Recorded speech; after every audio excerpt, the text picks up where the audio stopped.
Halo Bapak Ibu Saudara-saudari terkasih, pendengar setia Renungan Harian dimanapun Anda berada. Selamat berjumpa kembali dalam edisi Renungan hari ini. Saudara-saudari terkasih, referensi untuk Renungan Minggu 12 September 2021, Minggu biasa ke-24, diambil dari Kitab Nabi Yesaya, bab 50 ayat 5 sampai dengan 9a. Bacaan kedua diambil dari surat Rasul Yakobus bab 2 ayat 14 sampai dengan 18. Dan bacaan Injil diambil dari Injil Markus bab 8 ayat 27 sampai dengan 35. Saudara-saudari terkasih, sering orang mengatakan, tidak dikenal maka tidak disayang. Kalimat tersebut tentunya mau menekankan bagaimana sebuah pengenalan akan seseorang itu sangat penting dalam kehidupan. Di kalangan orang muda, saat masa pacaran, proses pengenalan identitas seseorang dalam hubungan tentunya sangat penting.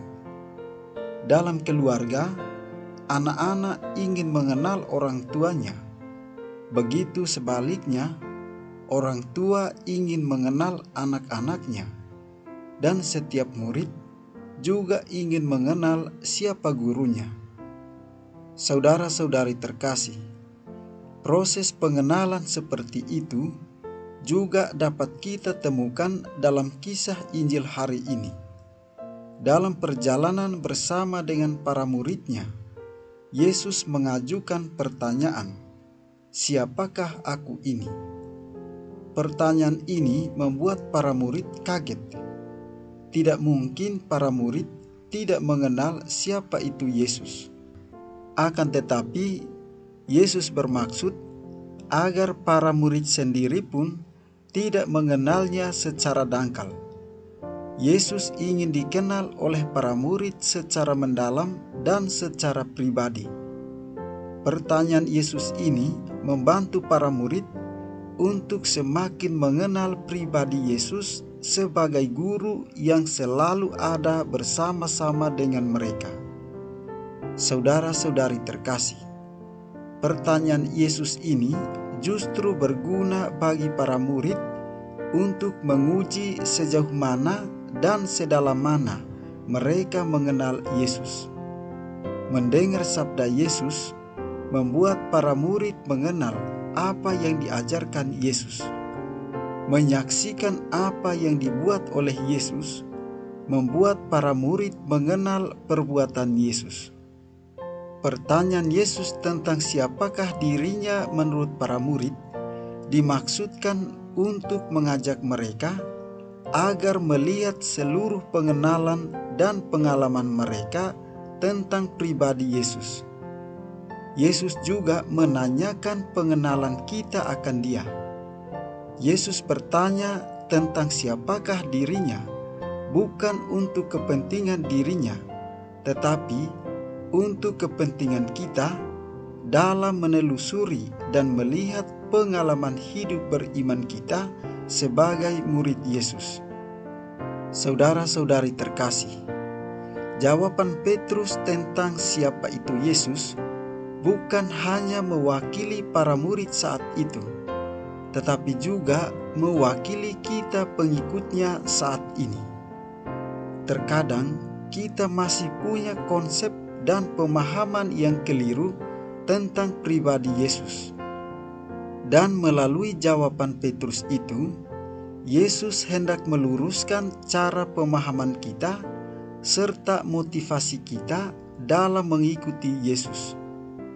Kita diingatkan kembali soal konsekuensi menjadi murid Yesus. Menjadi murid Yesus tidak selamanya hanya hal-hal menyenangkan saja tanpa ada masalah. Justru dengan menjadi muridnya, kita harus berani dan siap untuk menghadapi tantangan dan mengalami kesulitan. Tantangan dan kesulitan yang kita hadapi karena beriman kepada Kristus sudah sering kita dengar dan terjadi di mana-mana. Apakah kita mulai takut dan mundur? Tentu tidak. Jika kita benar-benar percaya kepada Kristus, maka kita akan kuat menghadapi kesulitan, tantangan, dan penderitaan tersebut. Bahkan kita akan mampu menjadi pemenang. Kita akan menjadi pribadi yang tangguh, dan di saat yang sama, keluarga kita juga akan kuat di tengah terpaan badai masalah dan persoalan.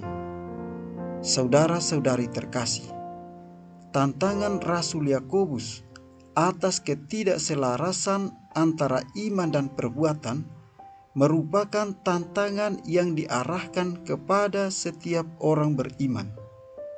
Iman yang hanya sebatas kertas atau sebatas pengakuan belaka tidak bermakna dan mati. Pengakuan iman seharusnya ditunjukkan dengan perbuatan nyata. Perbuatan merupakan buah dari iman. Iman yang berbuah didasari atas perjumpaan, persekutuan, dan pengakuan akan Yesus yang adalah Mesias. Pengakuan akan diri Yesus sebagai Mesias berarti kita menempatkan pola pikir dan sikap hidup yang selaras dengan Allah.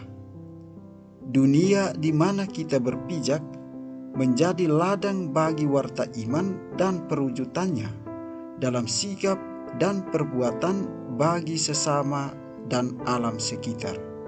Marilah kita mohon berkat dari Tuhan Yang Maha Kuasa. Kiranya Ia senantiasa memberkati kita di dalam seluruh tugas dan karya kita.